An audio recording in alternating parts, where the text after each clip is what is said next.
knowledge being always in the field of ignorance, because there is no complete knowledge about anything,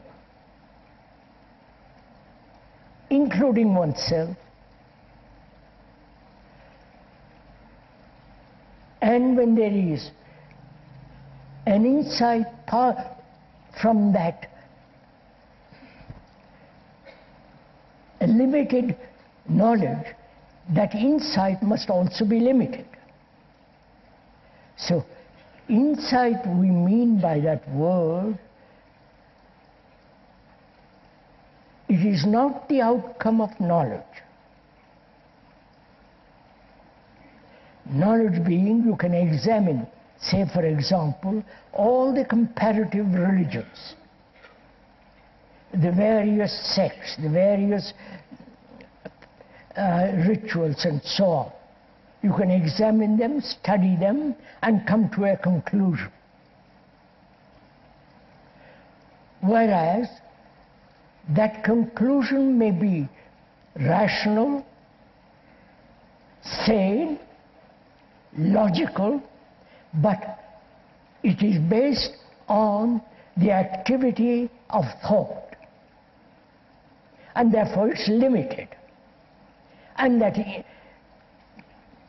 conclusion naturally must be limited. That's clear. Whereas if your insight has nothing whatever to do with knowledge, it has nothing to do with remembrance, but you have an insight, say, into all the comparative religions, with all their rituals, sanctions, dogmas, beliefs, and so on. If you have an insight into all that, you see they are all similar, right? They're all based on thought, and therefore all religions are limited. There is an immediate perception of it, not logical conclusion and action, but the total perception of all the religious activities in the world. Having an insight implies you see that they're essentially limited because they're put together, invented by thought. Okay? Similarly, to have an insight into one's relationship, which is much more difficult.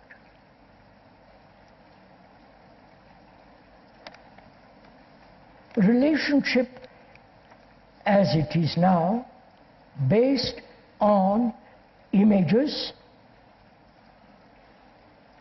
hopes, pleasures, fears, and so on. Essentially based on the images that thought during a period of time, maybe a day or 10 years, has built it. To have an insight into that, that is, relationship is based on images, to have an insight into that is to dispel the images. I hope you are following some of this. Suppose I am married or have a girlfriend.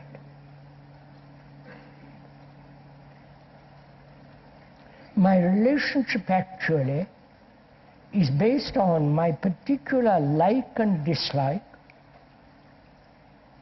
my particular attraction, sexual or otherwise, the environmental influences, the biological demands,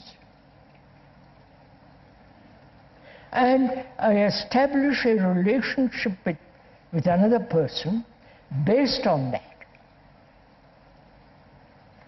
obviously.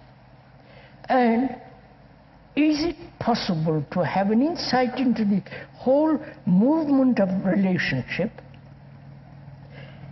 not come to a conclusion that I have images, I must break them, how to break them, and so on, so on, so on, but to have an insight into it, which means to see basically what it is, fundamentally what it is. And if one has that deep insight, the action which comes out of that insight is much more logical, much more sane, and has a quality of something original, love. I hope you are following all this, right? That is,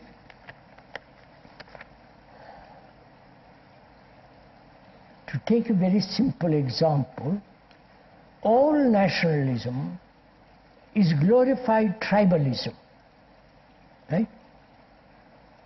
All nationalities, whether it's American, Russian, all the rest of it, is glorified tribalism, right?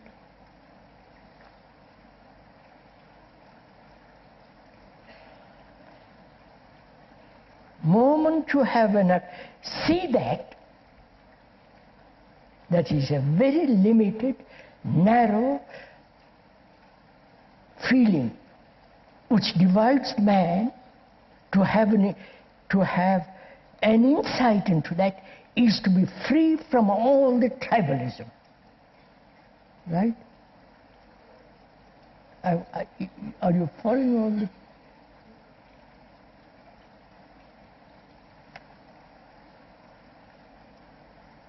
Or if you have an insight into the question of obedience,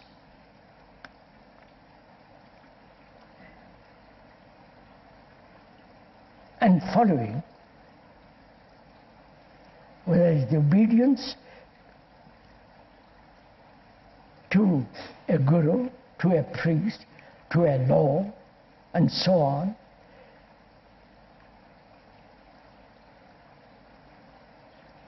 to have a deep insight into this quality of following and obedience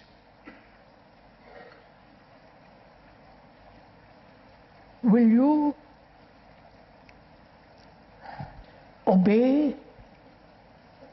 follow anybody? Naturally, you will obey laws. Whether good or bad, we're not discussing. How far you can go, how far you cannot go, that's not a problem for the moment. But the whole concept of following and obeying. I obey a doctor. I obey a surgeon. And if I'm not too neurotic and the policeman isn't too brutal, I obey. But the whole psychological desire in which lies the security of following